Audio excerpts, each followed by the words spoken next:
തമിഴ്നാട്ടിൽ ഒരു പറ്റം വിദ്യാർത്ഥിനികൾ അതിക്രൂരമായി കൊല ചെയ്യപ്പെടുന്നു. കൊല ചെയ്യപ്പെട്ട വിദ്യാർത്ഥിനികളുടെ കണ്ണുകൾ ചുഴന്നെടുത്തിരിക്കുന്നു. തലയിൽ മാരകമായ മുറിവുകൾ, നെറ്റിയിൽ അതിക്രൂരമായ രീതിയിലുള്ള മുറിവുകളും കാണാം. പോസ്റ്റ്മോർട്ടം റിപ്പോർട്ട് തന്നെ ഞെട്ടിപ്പിക്കുന്നത്. ഇതാണ് രാക്ഷസൻ എന്ന സിനിമയുടെ കഥ.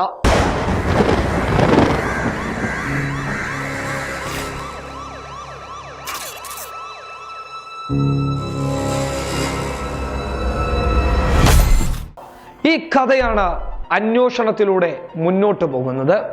ഒടുവിൽ വില്ലൻ ആരാണെന്ന് കണ്ടെത്തുന്നതോടുകൂടിയും പ്രേക്ഷക മനസ്സിൽ രാക്ഷസൻ എന്ന സിനിമ അവസാനിക്കാതെ പോകുന്നു. അത് തന്നെയാണ് രാക്ഷസൻ എന്ന സിനിമ മലയാളം കണ്ട അല്ലെങ്കിൽ തമിഴ് സിനിമാ ലോകം കണ്ട മലയാളികൾ കണ്ട ഒരു മികച്ച ത്രില്ലറായി കാണപ്പെടാൻ കാരണം. വളരെ വൈകിയാണെന്നറിയാം, എന്നാലും ഈ സിനിമയെക്കുറിച്ച് പറയാതിരിക്കാൻ വയ്യ. ஒரு கலைஞனுக்கு கைத்தட்டும் பாராட்டும் உற்சாகப்படுத்துற மாதிரி சைக்கோகளுக்கு மக்கள் அவங்கள பத்தி பரபரப்பா பேசுறதும் பயப்படுறதும் அதுதான் அவங்களை உயிர் போட வச்சிருக்கிற விஷயங்கள். அதாவது அவங்களோட மனநிலையை சமநிலையா வச்சிருக்கும். அதுதான் அவங்களை திட்டம் போட்டு கொலை செய்ய உதவுது. அவனுக்கு வழி என்னன்னு தெரியாது நினைக்கிறேன். This man suffering from antisocial personality disorder. Vishnu Vishal നായകനായി എത്തുന്ന ചിത്രത്തിൽ നായിക അമല പോളാണ്. രണ്ടുപേരും മികച്ച രീതിയിൽ തന്നെ ചിത്രത്തിലെ ക്യാരക്ടർ വളരെ ഭംഗിയായി ചെയ്തു എന്നതും എടുത്തു പറയേണ്ടതാണ്. സംവിധാന മികവ്, മ്യൂസിക്, എഡിറ്റിംഗ്, ഛായാഗ്രഹണം ഇതൊന്നും പകരം വെക്കാനില്ലാത്തതാണ്. ഒരു സിനിമ അല്ലെങ്കിൽ ഒരു ത്രില്ലർ സിനിമ ഏത് രീതിയിൽ മുന്നോട്ട് കൊണ്ടുപോകാം, എങ്ങനെ പ്രേക്ഷകനെ പിടിച്ചിരുത്താം എന്നതും ഈ സിനിമയുടെ അണിയറ പ്രവർത്തകർ കാണിക്കുന്നുണ്ട്. ചിത്രത്തിന്റെ കഥയിലോട്ട് കടന്നുപോയാൽ ആദ്യ 10 മിനിറ്റ് ചിത്രത്തിന്റെ കുറച്ച് തമാശകളും കാര്യങ്ങളുമായി മുന്നോട്ട് പോകുന്നുണ്ടെങ്കിലും 10 മിനിറ്റിന് ശേഷം നായകൻ പഴയ കാലത്ത് സിനിമ സംവിധാനവുമായി മുന്നോട്ട് പോയിക്കൊണ്ടിരുന്ന ഒരാളാണ്. പെട്ടെന്നൊരു സുപ്രഭാതത്തിൽ അച്ഛൻ പോലീസിലായിരുന്നു, അച്ഛൻ മരണപ്പെടുന്നു. അച്ഛന്റെ ജോലി മകൻ ഏറ്റെടുക്കുകയാണ്. അതും അമ്മാവന്റെയും അമ്മയുടെയും നിർബന്ധത്തിന് വഴങ്ങി.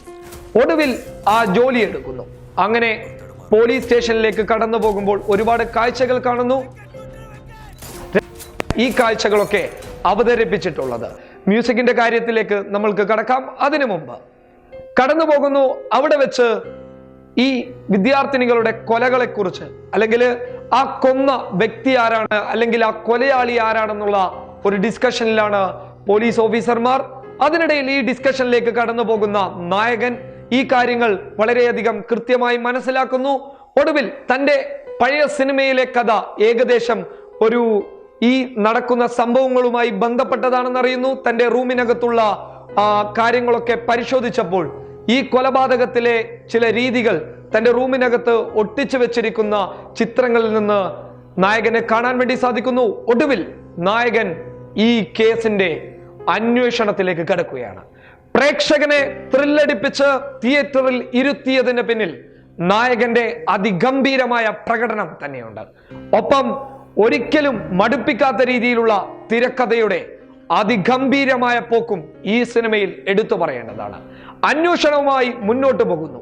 വിദ്യാർത്ഥിനികളെ കൊന്നതാരാണെന്ന് കണ്ടെത്താനുള്ള പോലീസ് ഓഫീസറായ വിഷ്ണു വിശാലിന്റെ പ്രയത്നം എടുത്തു കാണിക്കുന്നുണ്ട് സിനിമയിൽ.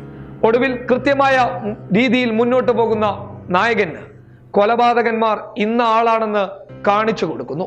എന്നാൽ എത്തുന്നത് പല രീതിയിലുള്ള ലക്ഷ്യങ്ങളിലേക്കാണ്, പല രീതിയിലുള്ള കഥാപാത്രങ്ങളിലേക്കാണ്. എന്നാൽ എത്തുന്ന കഥാപാത്രങ്ങളൊക്കെ നെഗറ്റീവ് ക്യാരക്ടറിൽ ഉള്ളതാണെന്നുള്ളത് ഈ ചിത്രത്തിന്റെ മറ്റൊരു ഘടകം തന്നെയാണ്. അവസാനം വില്ലൻ ആരാണെന്നുള്ളതിലേക്ക് നായകൻ എത്തിപ്പെടുന്ന രംഗങ്ങളൊക്കെ ഒരു സിനിമക്കും പകരം വെക്കാൻ പറ്റാത്ത അത്രത്തോളം മികച്ച രീതിയിൽ തന്നെ കൈകാര്യം ചെയ്തിട്ടുണ്ട്.